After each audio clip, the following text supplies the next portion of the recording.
حدا ያው ዝብሔራዊ ረብሓ ዝብል ብሓደ ፀሓይ ዝውዳእ ኣጀንዳ ኣይኮነን ነዊሕ ግዜ ዝውድእ እዩ ምዝራብ የድልዮ እዩ ምናልባት ናይ ሎሚ እውን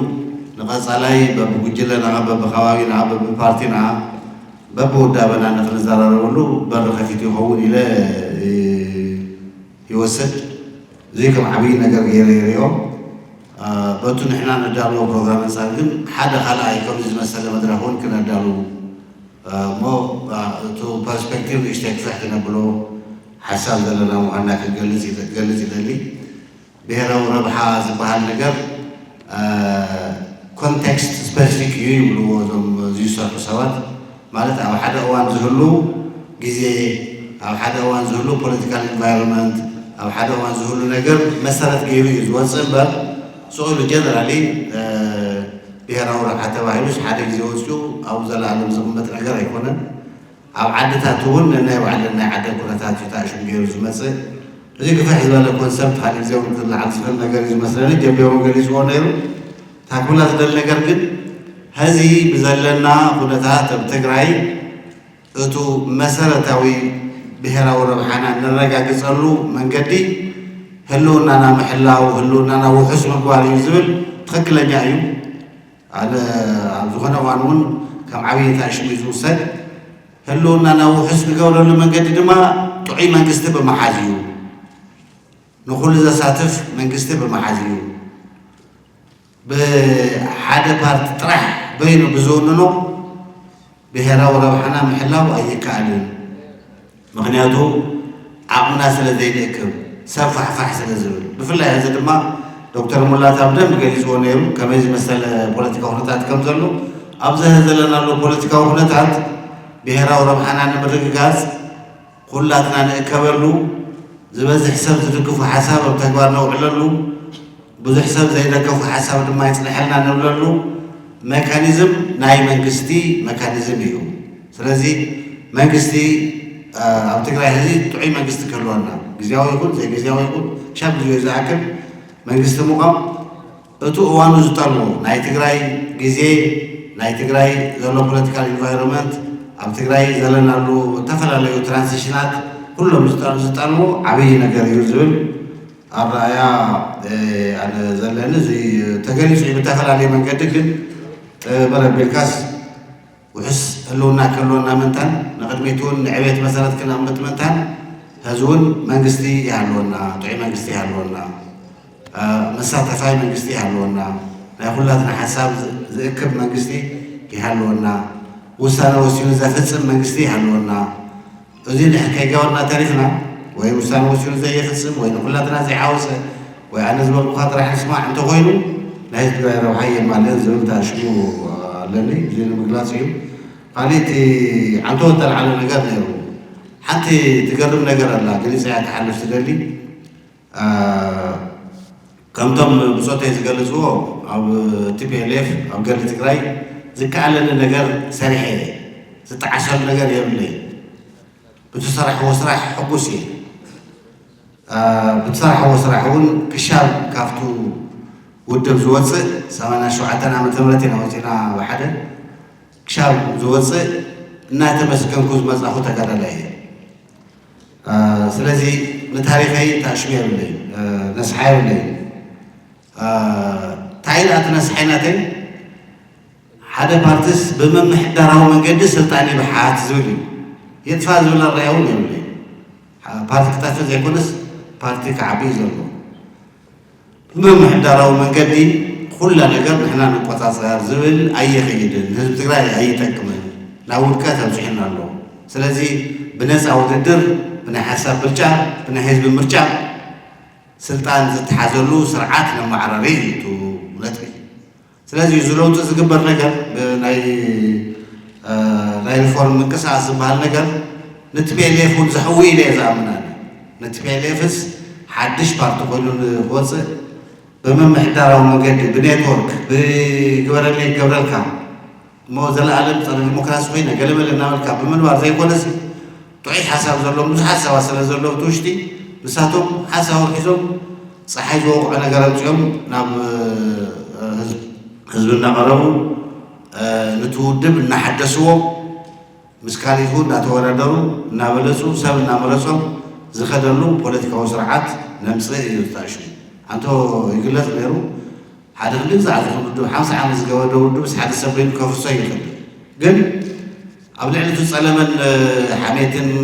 ሽምጥ ፋን ገለመለን እንታይ ኣሎ ካብ ሓደ ወገን ናይ TPLF ካብ ሓደ ወገን ጉባኤ ካይደ ዝብል ናይ TPLF ዝመፁ ሰባት ብጣዕሚ ጸልዋት ናይ ዘይምኡኩል ምሕተራን ዲሞክራሲያሽን እንትብል ዲፓርትመንት እያ هذا ዲፓርትመንት እያ ሓሳባት ክቅላዕ ስለ ትገብር ዘላ ሰብ ሓሳብ ክሰምዖ ስለ ትገብር ዘላ ናይ ሓደ ባሓታይ ዝኮነ ውድብ ኣነ ናይ ሓሳብ ብሒቱ ቶታሊታሪያን ዝብልዎ ውድብ ሓደ መግለፂኡ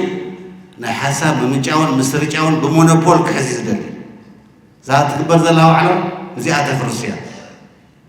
ናይ ሓሳብ ምምንጫውን ምስርጫውን ብሞኖፖል ከይትሓዝ እያ ትገብር ስለዚህ ዘይ ማንዴቱ ይገብር ከምዚ ይገብር በቃ ማዓት ዘረባ ይመስል ማንዴት አንቶ ዶክተር ሙላታ ገልጽዎ እዩ ንመረፃ ዳሉ ኮይና ተባሂላ አመረፃስ መጽ ኃይሊ ንኽመጽ ዳሉ ኢላ ተባሂላ መረፃ እኮ ኮረጃ ሒዝካ ወሉ እዚ ካርደቱ ጥራሕ ኣይኮነን እቲ ናይ ፖለቲካል ኢንቫይሮንመንት ተፈላለዩ መመረፂ ሓሳባት ብደንብ ክሸራሸሩ ምግባር እዩ ምድላው ማለት እሱ እዩ ዝግበር ዘሎ በባዕሉ ዝተኣማመን ብሓሳቡ ዝተኣማመን ውድብ ብናይ ኣባላቱ ፅሬት ዝተኣማመን ውድብ ድማ እዚ ዌልካም ገብሮ እዩ ዘለዎ ማለት ፅቡቅ እዩ ክብል እዩ ዘለዎ ንምንታይ ኣነ በይነይ ብሞኖፖል ሒዘያ ዝነበርኩ ነገር ትሕድጉን ኣለኹም ክብል የብሉ እዚኣ እታ ሓንቲ ክገልፃ ዝደሊ ነገር ሓንቲ ግን ክገልፃ ዝደሊ ብቀዳማይ እውን መፅኦም ነይሮም ናይ ትውድብ ተወከልቲ ሎማዓልቲ እውን መፅኦም እንኳዕ ብሓን መፃኹም ይብሎም ሓሳቦም ወዲቦም ከቕርቡ ኢንካሬጅ ይገብሮም እቲ ሓሳባት ከይሸራሸርዎ ይደሊ ናይ ካልኦት ውድባት ግዛዕውን ክመፅእ እዚኡ ትወናታ እሹ ሓደ ግን ልክዕ ከምቲ ብምምሕዳራዊ መንገዲ ስልጣን ንምምሓት ትደሊ ውድብ ትክክል ኣይኮነን ዝብሎ ብምምሕዳራዊ መንገዲ ጦር ሰራዊት እውን ሒዙ ናይ ሓሳብ ምንጫውን ምስርጫውን እውን ሒዙ ገንዘብ እውን ሒዙ ኣነ ዝበልክዎ ጥራሕ ይገበር ኢሉ ብኔትወርክ ሒዙ ንህዝቢ ዓፊኑ ዝኸደ ውድብ ትክክል ኣይኮነን ከም ዝብሎ ኩሉ ካብ ተቃውምቲ ፓርቲታት ፀንሕ ኢሉ ኣብዚ ፀንሐ ውድቡን ብምምሕዳራዊ መንገዲ ይጥፋልና ዝብል ኣይቅበሎም ውድብ ዝጠፍእ ብመስርሒ ብናይ ባዕሉ መስርሒ ብናይ ሓሳቡ ድኽመት እዩ ዝጠፍእ ስለዚ እቶም ተቃውምቲ ፓርቲታት ዝበለፀ ሓሳብ ሒዞም መፅኦም እዮም እንታሽሙ ክኸዱ ዘለዎም መጨረሻ ሓንቲ ንእሽተይ ነገር ክቐርብ ዝደሊ ዶሪ ክዛረብ ከሎ ሰሚዐ ነይረ ሪፎርም ይበሃል ግን ናይ ሪፎርም ኣጀንዳስ የለን ኢሉ እሞ ፎር ዘ ሪኮርድ እተን ኣነ ሪፎርም ዝብለነ ትግራይ ክመፅእ ኣለዎ ኢለ ዝግምተን ነገር ኣሕፂረ ከቕምጠን ሓንቲ ኣብ ላዕሊ መንግስቲ ይሃለወና መሳተፋይ ዝኾነ መልክዕ ይሃለዎ ዝኾነ ትሕዝቶ ይሃለዎ ግን ኣብ ትግራይ ዘለዉ ተፈላለዩ ፖለቲካዊ ሓይልታት ዘሳትፍ ነቱ ስራሕ ፈጻሚ እውን ዝቋፃፀር ናይ ህዝቢ ትግራይ ቅልፅም ዘዕቢ ምስ ማእኸላይ መንግስቲ ተደራዲሩ ዘስምዕ ናይ ፕሪቶርያ ስምምዕነት ሙሉእ ብሙሉእ ክትግበር ናይ ህዝቢ ትግራይ ዓቕሚ ቅልፅም ዝእክብ ናይ ፓርላማ ዝመስል ነገር ይሃለወና እቲ ዘሎ ነገር ከምኡ ዓይነት ኣይኮነን ኣብቱ ናይ ጊዜያዊ ምምሕዳር መንግስቲ ተባሂሉ ቆይሙ ዘሎ ሰብ ብናቱ ውሳነን ብናቱ ኣካይዳን ጥራሕ ዝውሰን እዩ እዚ ዓቕምና የድክም ናይ ህዝቢ ትግራይ ሙሉእ ዓቕሚ ናብ ቅድሚት ክመፅእ ይገብርን ስለዚ እቲ ሓንቲ ዓባይ ኤለመንት ዝኾነ ናይ ፓርላማ ዝመስል ነገር ከም ፓርላማ ሙሉእ ናይ ፓርላማ ስልጣን ተሃልዎ ደስቶ ይፅርዖን ኣነ ብጣዕሚ ይፈትዎ ዋላ እቲ ናይ ትግራይ ካቢኔ ዘፅለቆ ካውንስል ዝበሃል ንፕሬዚደንት ዘየውርድ ዘየስቅል ግን ሙሉእ ናይ ፓርላማ ስልጣን ዘሎ ኣካል እውን ይቁም እየ ዝብል እዚ መሳርሕተይ ክሻብ ዝተቐበልዎ መሳርሕተይ ነግብሮ ክሻብ ዝበሉ ኩሉ ግዜ ዘልዕሎ ኣጀንዳ እዩ ሰብ ብዙሕ ሰብ ይወቕሰኒ እንታይ እዚ ሓሳብ እዚ ናልዕሎ ኩሉ ግዜ ዘይትግብሮ ዝብል ክትግብሮ ስለ ዘይከኣልኩ በርቲ ሓሳብ ፀሊዑ ይኮንኩ ይፈትዎ እየ ካብ መጀመርያ ጀሚሩ መጀመርያ ንፕሬዚደንት ዘውርድ ክሰቅል ስልጣን ይሃልዎ እውን ኢለ ኣቕሪበ የፍቲ ኮንፈረንስ ብድምፂ ተሳዒረ እየ ሕዚ እውን ተሓንቲ ናይ ሪፎርም ኣጀንዳ እዚ ድሕሪ ፕሪቶርያ ዘሎ ነገር ዓቕሚ ህዝቢ ትግራይ ዝእክብ ላዕለዋይ ኣመራርሓ ይሃልወና ኣምበር ዋን እዚኣ መንግስቲ ክህልወና ምንታይ መንግስቲ ምህላው ናይ ትግራይ ብሄራዊ ረብሓ ንኩሉ ዝሓቁፍ መሳተፋይ ኣነ ዝበልኩኻ ስማዕ ዝብል ውድብ ጥራሕ ዘይበሓቶ بمحتارو من قد زي بحاتو نتو جزاء ودبو نخلوتو زحوسه منغستي يعلونا زيات عندي تخاليتي اب تحت زلو محاول بنا حزبي سفيح تصادفو يمعراري اتو مكر بيت انا فهمتي مولاتا زبلو دحان من ما يكون نصلح حزب الله راي ولا 13 عامت غيرلو هغاوي يكون هغاوي يكون هغاوي كتصنع زغل شاب 7 عامت راحي كون دحان زلو تو مكر بيت بحدش مكر بيت يكتكا زلو زبل الراي زلني بحدش مكر بيت تكتكا كلو دما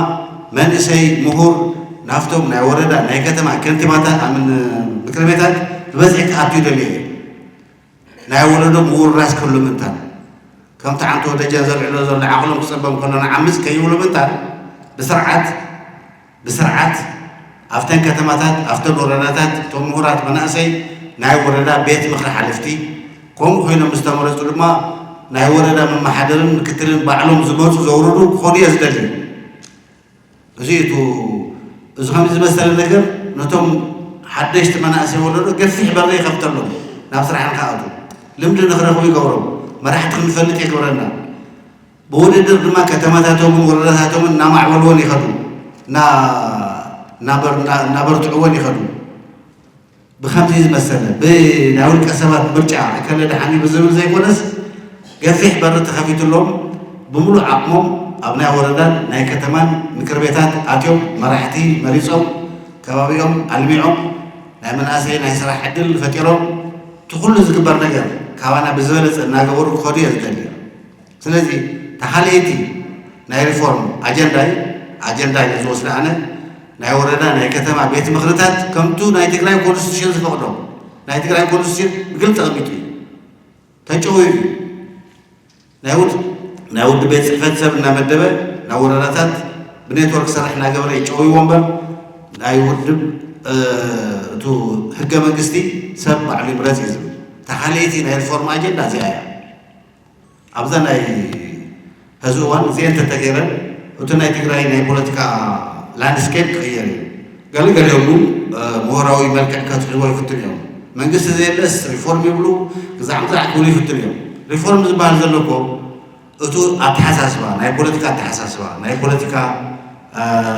أثرارها بتوتاليتيريان زخون منقدي حدا بارتي ملو بملو سلطان بحيتو سابنا مدبه ريسورسنا مدبه سرعنا هبه زي فوتو ما نبرر زخدلو ناي بوليتيكا محدرة يكير زيت وانا تاشو هذه بقول حكم تعجبنا نغير زدلي تاشو مسلزلو وتو بقول حكي غير زدل اكل تايزمن بوم مريتنا زي ملسنا مريتنا كنا ملسكو حدا كنا لنا كنت كرلنا ريبريزنتاتيف زخنا منكست كلونا له أنا بين خير الدسامة خير مرت ملسالي لمسلاي الدسامة منكست كامل تعجب ناي تقرأي بيت مخري إمباور غيروني وزيد قورنا تخونكم تقورنا إلى عقل حزق كراخر يزدلني زيو مرتنا نملاس استقمنا صلاة الهوس استقمنا هوي عند حتى كم زمسنا خوينون كم بيت مخري مغيرنا تاي نكبر كنون ناي خويناتن ناي سلامن أجندة بهزبي يزوسن عبيت مخري يزوسن نسون نخلصن يحجزنا سلزي قانو تيكون توم هزلونا سكماتن ناي منقست مقامن نجر ناي تقرأي مسألة هو الربحة أبزو وانزي كابز ما لهم حاجة بدات ناي تقرأي منقست من مستاري أو لعنون كم نجبر أو تحتون تبرر خفيتنا نحدش ولا دقتنا بملو دليتنا عقمن ناب صراحة زموس ومناسي ناب صراحة أتينا بعلم ناي وردا مكربيتهم أقيمو ناي وردا مراحي ناي وردا مكتب سقلو زوردلو ناي كتما خنتيبا سقلو زوردلو كتمهم كما يجينا نلمع لهم بدن بس محاخرلو المناسي تحسر حد اللفتر ناول الزرارولو عينت ناي بوليتيكالوتي كمتس إزدلي زي أول زي أخيبا زي هذا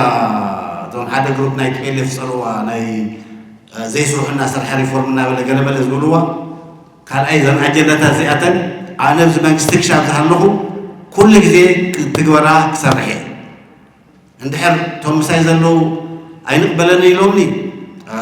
كريم كشاف هذا بكل سعيد قبلنا زبلنا يلا تايد أيو حنيني نابله جزء وسيدي ጊዜ በሙሳሩን ብዙሕ ተፋጠፊ ስለዚህ እግረ መንገዱ አይገድፎን አጀንዳ ፕሮግራሙን ቀጥሉ እዝና አኸባና ገበርካ ሐሳባት መልዓም ፕሮግራም ተቀጥሉ አይ ማንዴት ካን አውልሳተሙ የለን ግን ቀጥሉ ኢና ግብሊና ተንካሎት ሪፎርም አጀንዳውን ምስ ብጾተይ ምስ መሳርሕተይ እናተማኸርኩ ምስ ካቢኔ እናተማኸርኩ ኣብ ተግባር ኩዕላ ክቃለሰለኒ ምክንያቱ ናይ ትግራይ ረብሓ ዘማ ዝሕልዋ ሳተነን ኢለ ስለዝኣምኑ ያለ